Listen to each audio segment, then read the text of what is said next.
Welcome to the world-changing podcast. Was that too much? Yeah, that was probably too much. But let's keep it. We'll keep it anyway. How about this? If we do the podcast and the world doesn't change, then we can take that out. Welcome to the world-changing podcast, where we deconstruct the projects and products that are moving us towards a decentralized and carbon-free future. We'll talk to skeptics, supporters, and innovators in the fields that depend on electricity to run their industries, which is changing every single day. I'm your host, Greg Robinson, co-founder of Aston Labs, a decentralized infrastructure company. And on the other side of the camera here, we have Flo Lumsden, our producer, and she will make sure that the train stays on the tracks while we do this.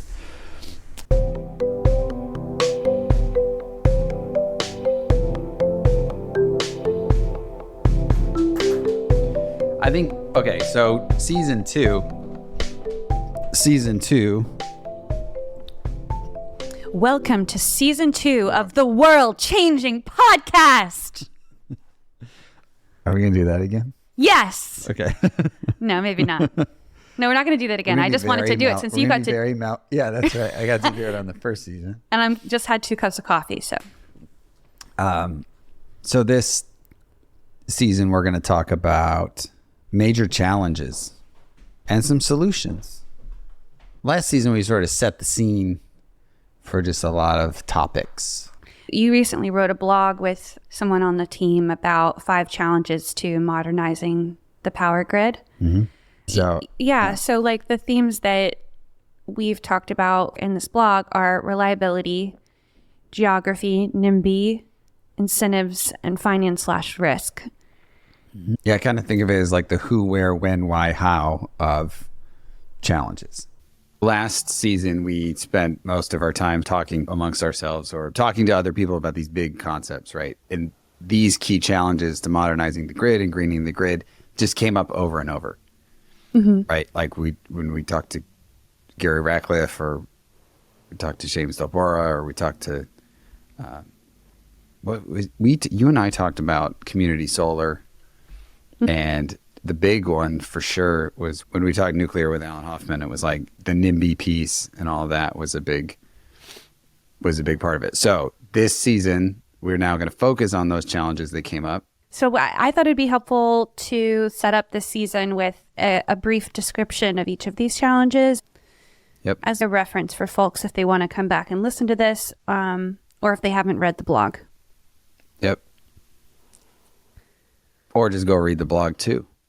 Or do both. Come back and come back for the longer version of this.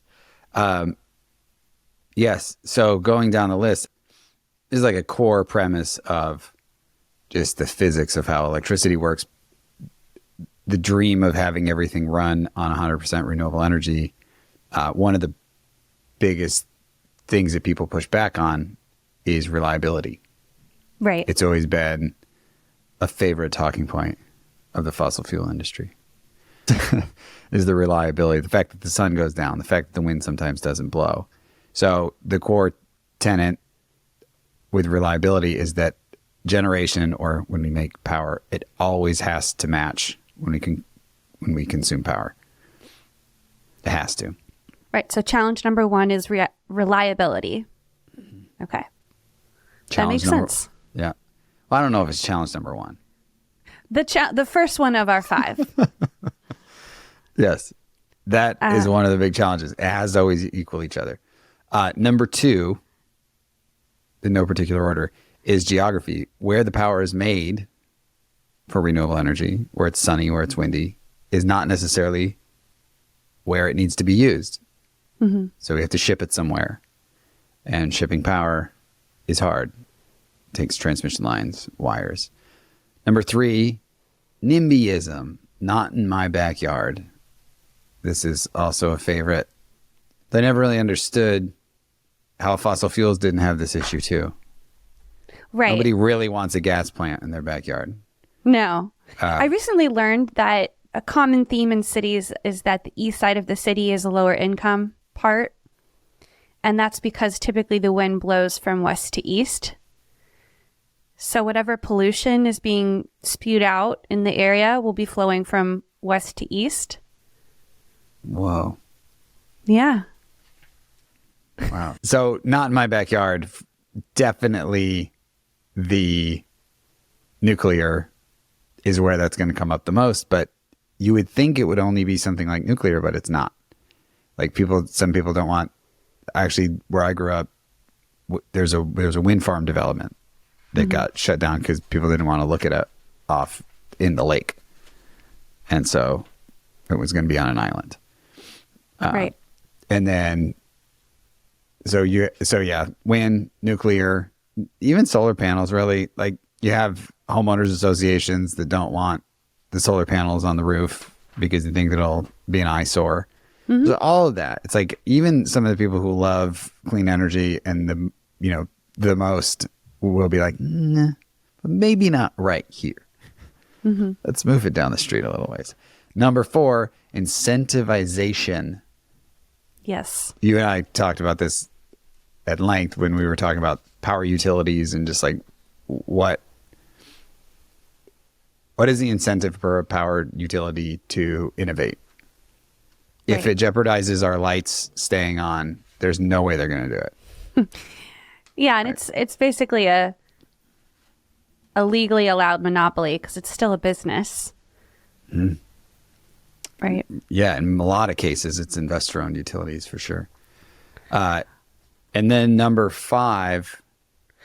So we could go deep into this incentivization, by the way. So going back to incentivization, I want to add one other example from our conversation with Mark, our first full episode coming after this intro with Mark Jacobson. He talked about if he could change one thing in terms of removing red tape or changing the way things work to green the power grid, he would change the incentives so that we're not incentivizing the development of carbon capture through the Inflation Reduction Act.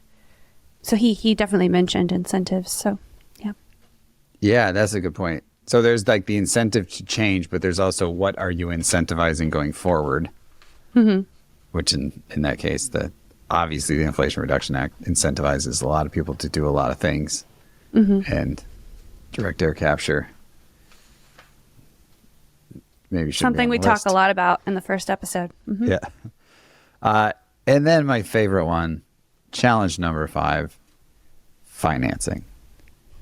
Is it really your favorite? It's my favorite. It's my favorite because I think it's at the end of the day, all of these esoteric things that we do to try to get clean energy, all of these clean energy programs, incentives programs, community solar programs, virtual power purchase agreements, corporate purchasing of renewables, all of those things are to help underwrite the financing. It's just to make it bankable. Right. And everything. If there was a big pile of money to just build stuff with, you wouldn't even have to think about this part. But all the hoops you have to jump through, the interconnection studies, the interconnection agreements, the power purchase agreements, everything is just de-risking. And it's de-risking the financing. And I think a lot of what folks are dealing with in terms of raising the money to build renewable power plants or install windmills offshore or create new transmission lines to connect generation to load.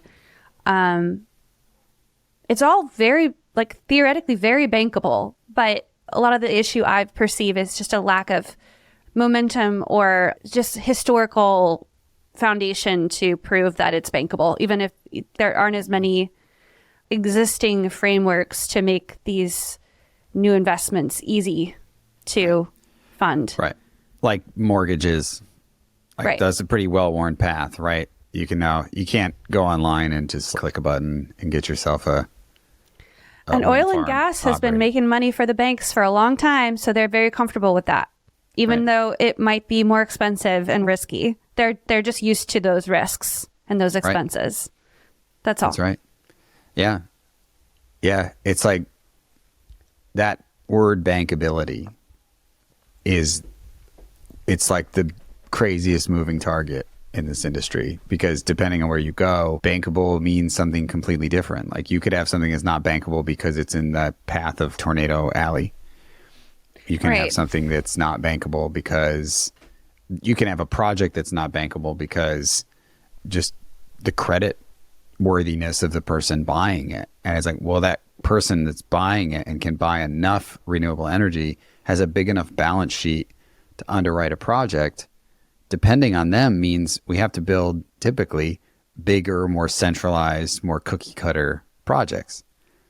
And then the bigger that balance sheet is that's underwriting it, the lower the margins have to be, or the lower the profits have to be to the person actually selling it to them, because the balance sheet or the person who's making it bankable is in control of the profits, which is sort of counter to house development. Like if you're building housing, if you're building, it's a little different now, but if you're building houses or you're building commercial buildings or you're building any of those other types of real estate, to your point about oil and gas, they're just, the banks or the lenders feel more comfortable because they've been doing it for it's just decades, fear of the if unknown. not centuries. Right. And change is hard. Yeah. Yeah. Yeah. So that's why it's my favorite, is because it's like, that's really the biggest unlock in this, is if we can figure out how to overcome that particular challenge in a very simple way that, and I think most importantly, that like gets the risk correctly priced. And what I mean by that is it's a little bit risky, but it's not that risky. I actually saw a tweet the other day by Sam Altman kind of about this, which is just like, what price should you be willing to borrow money at to build AI infrastructure like data centers? What price should you borrow? It's like, if you knew that this massive, massive, massive demand for data centers was coming with AI, wouldn't you just take a little more risk? Like, wouldn't you? I don't know if it's, I'm putting words in his tweet. I'm expanding it. I'm expanding his tweet. But my point is, like, wouldn't you pay a higher price? And I think in the energy business for a long time, it's been either it gets built, either it's bankable or it's not, rather than saying, no, what's the risk and what is the rate on the money? And I think that's going to be our biggest, that's why it's my favorite, again, is because that's where I think there's the most potential for innovation. I think some of those other ones are tricky. Like NIMBYism, that's a tricky one to innovate against. Like invisibility cloak. I think that's the only option for those. Well, people are used to seeing oil rigs out on the ocean. That's what I mean. It's like, why can't we put some windmills? Are they worse than the oil rigs? I think to your point, it's like, they're not worse. They're new. They're just different. They're just new. Right. It's like, but those have been there my whole life. And when I showed, they're horrible. They're so scary looking. It's like little aliens landed out in the ocean. This is only on the West Coast I'm talking about. I've never seen them on the East Coast, but yeah, that's true. And very expensive places too, right? It's not like, where did you see them? Santa Barbara. Yeah, mostly. I think that's where I've seen them. Yeah. Well, I think that's good. I think that's good for the intro to season 2.